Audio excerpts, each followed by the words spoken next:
shocking scam that's been on the rise. It's called the digital arrest. Yes, you heard that right.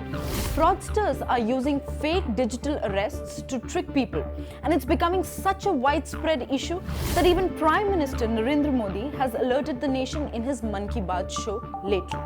In 2023 alone, the Ministry of Home Affairs has reported over 11 lakh complaints of this style of financial cyber frauds.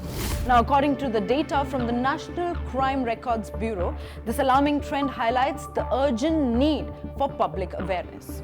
So what exactly is a digital arrest? Imagine this. You get a call or a video call or a message from someone claiming to be the police or an officer from a government agency. They tell you that you are under investigation for a serious crime, something maybe related to money laundering, fraud or tax evasion. Now that sounds terrifying, right? Now these fraudsters follow a specific process to manipulate their victims. Here is how they actually do it. Number one, they initially contact you. First, they contact you, and often through a phone call, a video call, or a message, pretending to be an official from law enforcement or the government. They might show fake IDs or even send you official-looking documents. Now, the next step that they do is create fear.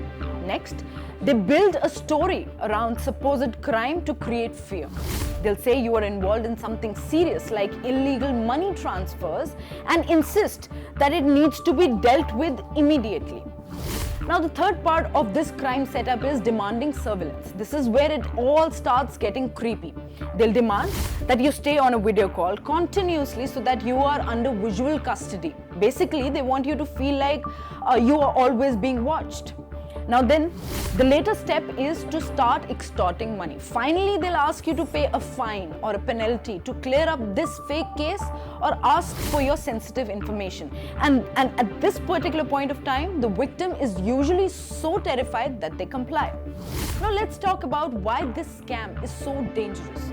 Reports show that people have lost lakhs and even crores of rupees to this scam. The scam has become so prevalent that PM Modi recently warned people about it. So if ever you get a call like this, you're not alone, but you need to be really very cautious.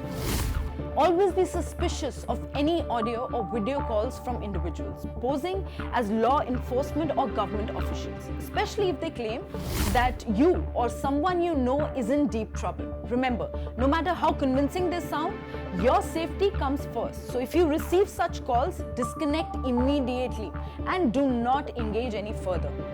Here is how you can actually protect yourself from falling victim to a digital arrest scam.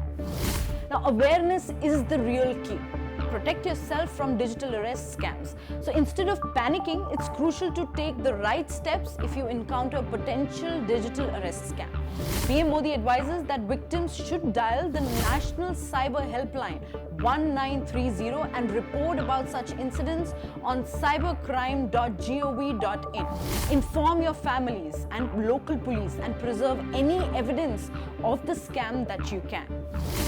Verify the identity. Now, law enforcement will never ask you to make payments over the phone or demand you to stay on a video call. So if you get a call like this, hang up and reach out to the agency they claim to represent to confirm if it is actually a real call. Stay calm. These scammers want you to panic and take a breath and assess the entire situation, because scammers use fear as their main weapon. These scammers want you to panic. Take a breath, assess the situation, and then deal with it. Limit personal information online. Keep your details private and avoid sharing too much information online.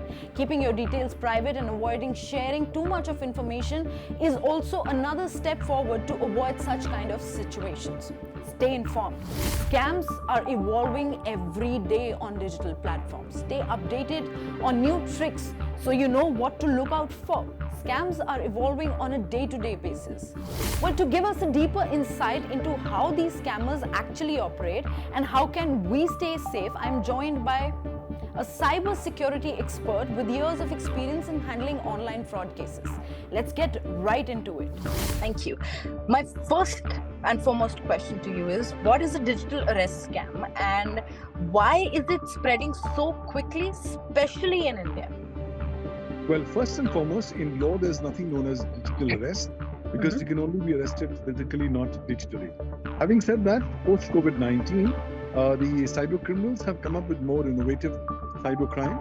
This is a cybercrime which is focused on weaponizing fear and panic in people's minds.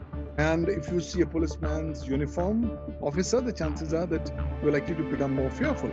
They recognize this very fear, utilize it as a weapon, and then make you a victim of a so-called digital arrest when they force you not to move, when they force you to take monies out of your bank accounts and transfer them into different other accounts in order to avoid facing potential legal headaches and challenges. Right. You just talked about creating fear and scammers encashing on it. So why are people especially vulnerable to these kind of scams, falling prey to this? Is it majorly because of the fear, or mostly you can say lack of awareness? Primarily, it's first lack of awareness. Number two, a lot of people are fearful because they have something or the other to hide. The moment they find a so-called police officer's uniform guy in a video call, they suddenly start realizing at the back of their minds that their so-called secrets have been unearthed. And that potentially leads them to parting away with big amounts of money. The reality is, once people know that the law enforcement agencies don't give you advance notice, don't call you on video calls, but come to your home personally, once you realize that these are new kinds of cyber frauds, you will be in a far more powerful position to go ahead and stop becoming a victim of these kinds of cyber crimes. Well, scamsters today are great actors, they are great communicators. So they realize that if they can impersonate a public image, in one particular case, these scamsters actually impersonated the sitting Chief Justice of India and created a false or a fake kind of a courtroom and had his voice cloned and passed some kind of fake orders asking an industrialist to pay 7 crore rupees. The fact still remains is today people want to believe what they are saying at the drop of a hat because somewhere down the line they are fearful, they are panicking. And I think once we get fear and panic out of our decision making, we can be more safer from becoming victims of digital arrest. For victims who have already shared information or money, what should be their immediate steps? What should they actually do? If you have shared money or if you have shared information and you realize you have become a victim of cyber digital arrest, first and foremost, call up 1930, the National Cybercrime Helpline number, and report the matter. Also go to the portal cybercrime.gov.in and report the matter. These are 2 immediate steps you need to be doing. Number 3, please notify your bank, your financial institution from where you sent your money, that these are unauthorized transactions and that you're entitled to your money back because you have been defrauded and you're entitled to 0% liability. And number 4, let's take our learnings from these particular cases to incorporate cybersecurity as a way of life. Let's learn the next time we are not going to become victim to these kinds of frauds. Constant awareness, due diligence, care and caution will have to be a mantra going forward to avoid becoming victims of cybercrimes. Right. Also, help us understand, Dr. Duggal, that are there any tools primarily to verify the legitimacy of such kind of calls or messages, or what kind of general cybersecurity practices can prevent such kind of digital calls, arrests, scams that are happening online? First and foremost, let's quickly realize that in India we don't have legal frameworks to deal with these newly emerging technologies and their misuse. So digital arrest, deepfake, these are cases that are not directly covered under law. Having said that does not mean that I'm going to lower my guard. I'll have to be constantly on my guard. I'll have to constantly be careful of what I am receiving. For that, we have to realize the world has already entered into the new cyber world era. Please inculcate 2 elements as an integral part of your digital lives. One is distrust, and the other one is mistrust. Learn to distrust and mistrust every electronic information that you see, till such time you've not independently authenticated the veracity or authenticity of the same. And finally, just be duly diligent and cautious. Apply your common sense. If it's too good to be true, then it always is too good to be true. If it is something that's your gut is telling you something is wrong, disconnect, eject, move out. The idea is don't allow your minds to be played in the hands of the cyber criminals. Now, if you or someone you know has been a victim of such kind of scams, here is what you should do immediately. Report it. First and foremost, contact your local police and let them know about the entire incident. Next, notify your bank. If you share any kind of financial details, contact your banking partners and managers immediately to protect all of your accounts. Third, consult a cybersecurity expert. A professional can only help you secure your accounts and guide you on how to protect your personal information from being further misused. Digital arrests are scary and they are designed to make you feel trapped.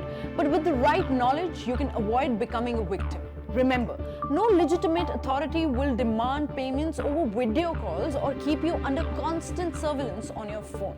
Protect yourself and others from digital arrest scams by sharing this video. Stay ahead of online threats. Stay alert and stay safe.